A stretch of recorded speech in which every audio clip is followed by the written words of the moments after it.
15 شعبان کی رات میں ہمارے ملکوں میں جو ہمارے عجمی ملک ہیں اس میں وہ کچھ ہو رہا ہے جو نہ میرے نبی نے کیا، نہ صحابہ نے کیا، نہ تابعین نے کیا۔ عجیب و غریب عبادات گھڑ لی ہیں، عجیب و غریب اس کے اعمال بنا لیے ہیں اپنی طرف سے، اور مسجدیں بھری ہوتی ہیں اور روشنیاں لگی ہوتی ہیں اور وہ آتش بازی ہو رہی ہوتی ہے۔ میرے نبی نے اس رات کی فضیلت بتائی، عمل کوئی نہیں بتایا۔ جیسے یہاں کوئی صلاۃ تسبیح کی جماعت کرا رہے ہوتے ہیں، کوئی اجتماعی تہجد پڑھ رہے ہوتے ہیں، کوئی دیگیں چڑھا رہے ہوتے ہیں، کوئی آتش بازی کر رہے ہوتے ہیں، تو وہ اس میں اتنا غلو ہو گیا ہے کہ یہ بھی ٹھیک نہیں۔ اور کچھ علماء نے اس کے رد میں اس کا اتنا انکار کیا ہے کہ اس رات کی کوئی فضیلت ہے ہی نہیں، یہ بھی ٹھیک نہیں۔ اس بیچ کا راستہ، اس رات کی فضیلت میں جتنی احادیث ہیں وہ ضعیف ہیں، لیکن اتنی کثرت سے ہیں کہ ان سب کا مل کر جمع ہو کر کم از کم وہ حسن لغیر ہی تک تو پہنچ جاتی ہیں۔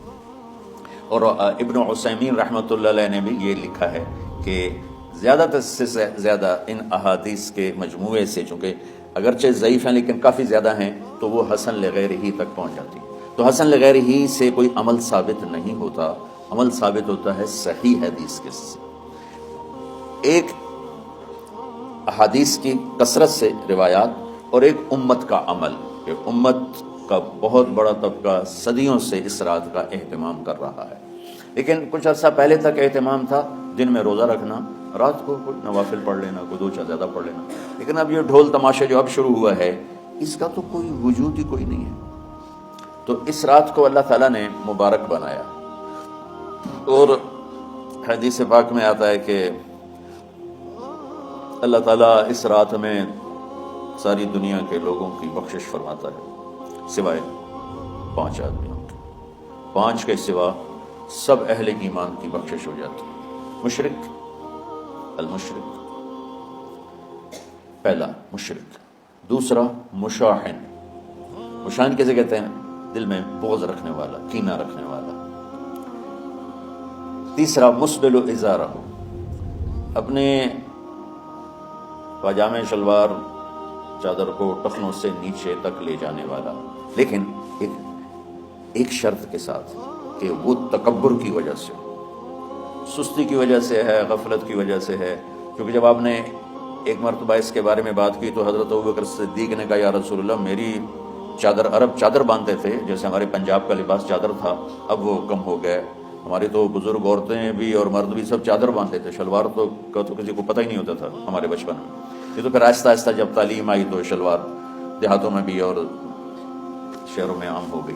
تو اگر وہ اس لیے لٹکا رہا ہے کہ طبیعت میں تکبر ہے، پھر اس وعید کا وہ حقدار ہے۔ اگر ویسے اس کی نیچے جا رہی ہے تو میرا مالک ایسا، وہ تو ہے ہی رحیم و کریم، ہے ہی رحیم و کریم، ہے ہی رحیم و کریم۔ صرف شلوار نیچے لٹکانے سے وہ اتنی شدید سزا دے، اگر اس کے پیچھے تکبر ہے، پھر ہے یہ تکبر نہیں ہے تو انشاءاللہ وہ اس سے محفوظ ہوگا۔ تو اپنی چادر کو لٹکانے والا، لیکن بشرط تکبر۔ کتنے ہو گئے؟ عاق لوالدیہ، ماں باپ کا نافرمان، نافرمان ایسا کہ دکھ دینے والا۔ چھوٹی موٹی اونچ نیچ تو ہر بچے سے ہو جاتی ہے، جن نے والدین کو ٹکڑے ٹکڑے کر دیا اور ان کو دکھ دے دے دے دے کے ان کا سینہ چیر دیا ہو، چونکہ آپ کہتے ہیں پرزے پرزے کرنا کسی چیز کو، تو اپنے دکھ دے کر اپنی بدتمیزی کے ساتھ اس نے ماں باپ کا دل زخمی کر دیا ہو، ایک یہ نہیں معاف ہوتا۔ 5واں مدمن خمر، مسلسل شراب پینے والا، مستقل جو شراب کا عادی ہو۔ ان 5 کو مؤخر کر دیا جاتا ہے۔ معافی نہیں ہونے کا مطلب یہ نہیں کہ اللہ تعالیٰ کبھی معاف نہیں کرے گا، معافی نہ ہونے کا مطلب یہ ہے کہ یہ 5 ایسے گناہ ہیں کہ اس کی وجہ سے بخشش رک جاتی ہے۔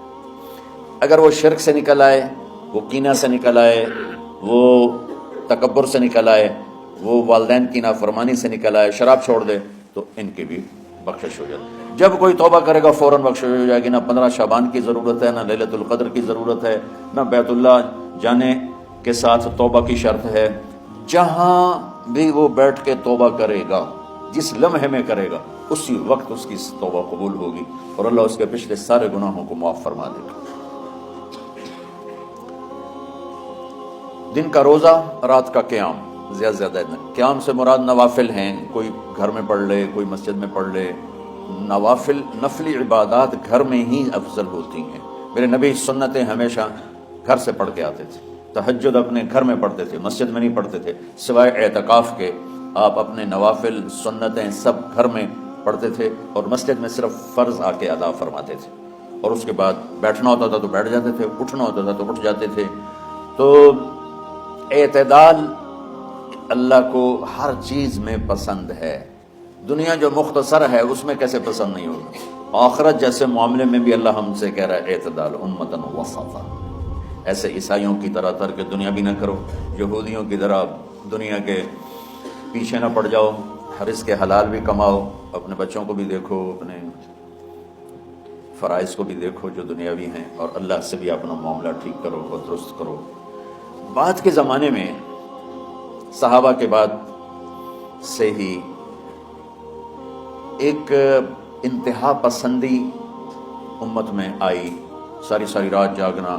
فلاں بزرگ تھے، وہ رسے سے اپنے بالوں کو باندھ لیتے تھے کہ نماز پڑھتے پڑھتے جب نیند آئے اور جھٹکا لگے تو رسے سے بندھے ہوئے بالوں سے اس جھٹکے سے تکلیف ہو اور ان کی آنکھ کھل جائے اور پھر نفلوں میں شروع ہو جائے۔ ایک فلاں بزرگ تھے، وہ اپنے آنکھوں میں نمک کا سرما لگاتے تھے تاکہ آنکھیں جل جائیں، اور اس میں وہ جلن پیدا ہو جائے اور نیند اڑ جائے۔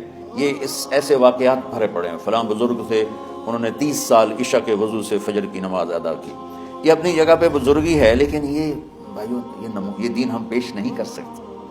فلاں بزرگ تھے، وہ 30 سال سے ستو کھا رہے تھے کہ روٹی کھانے اور ستو کھانے میں 70 دفعہ سبحان اللہ کا فرق پڑ جاتا ہے، تو روٹی کھائیں تو 70 دفعہ سبحان اللہ کم کہہ سکتے ہیں، اور ستو کھائیں تو 70 دفعہ سبحان اللہ زیادہ کہہ سکتے ہیں۔ تو لہٰذا انہوں نے کہا مجھے تو 30 سال ہو گئے، میں تو ستو کھا رہا ہوں، میں تو روٹی نہیں کھا رہا۔ یہ دین نہیں ہے، یعنی یہ وہ دین نہیں جو ہم انسانیت کو پیش کر سکتے۔ یہ تو لوگوں کو دوڑانے والی بات ہے، یہ رہبانیت کی شکل ہے۔ یہ وہ دین نہیں جو ہم لوگوں کو پیش کریں گے تو وہ کہیں گے واہ واہ واہ واہ کیا دین ہے بھائی، قبول کرو۔